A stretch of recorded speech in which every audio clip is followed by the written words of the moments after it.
Okay, ito na naman tayo. Good morning, guys. So, ngayon, itutuloy ko yung, today is Saturday pala, July 18. Tutuloy ko yung aking pagga-garden kasi last time, medyo nahinto kasi nag-uul-ulan. So, ang ginawa ko lang ay yung tinanim ko dun sa mga boxes na kahoy na pinakita ko sa inyo. Last video ko ay nataniman ko ng kamote and alugbati.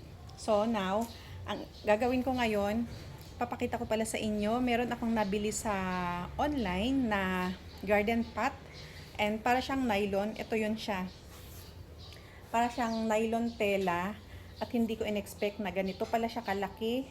Murang-mura kaya napabili ako ng 8 pieces kasi kulang nga yung mga boxes ko kasi marami akong maitatanim ng mga different kinds ng gulay. Bumili ako ng 8 pieces at hindi ko in-expect na ganito siya kalaki. Ayan. Kita nyo yan? Sobrang laki niya. By the way, 100 gallons siya and it cost 147 only. Ayan. Ganito siya kalalim. Ito. Ang lapad niya ay 70 by 30 centimeter.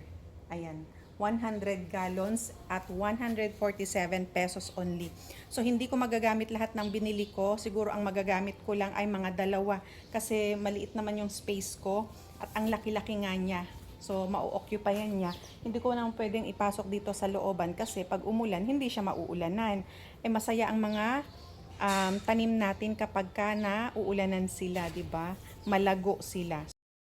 So doon ko hinilera yung yung isang nilalagay kong pot.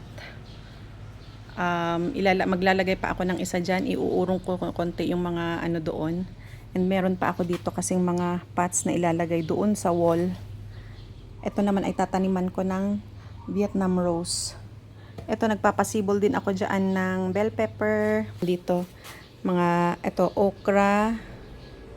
May okra ako diyan, okra, talong, Baguio beans. So ito yung tinatry kong Vietnam rose pero 3 days na wala pang sumisibol.